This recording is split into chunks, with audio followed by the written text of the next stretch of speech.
The idea is basically to provide the context that's missing. We're not trying to compete with mainstream newspapers, but we feel like we can help complete the picture for people who are missing largely coverage of popular resistance and nonviolent protest in the West Bank, the issues of racism and a lot of the things that just they're not covered in the mainstream and international media.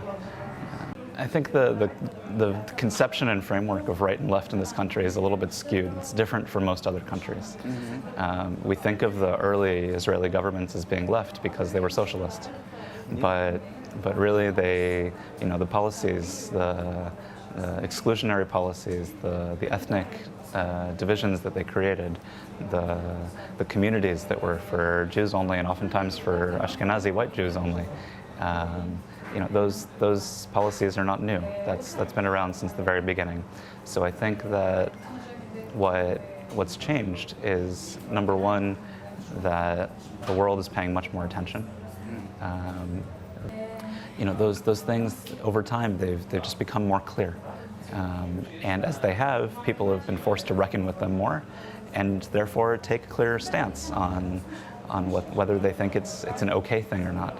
And what we see is that you have a lot of people who simply say that even if it's wrong, it's necessary. It's a necessary evil, and it's really hard to get through to people like that because they acknowledge what you're saying.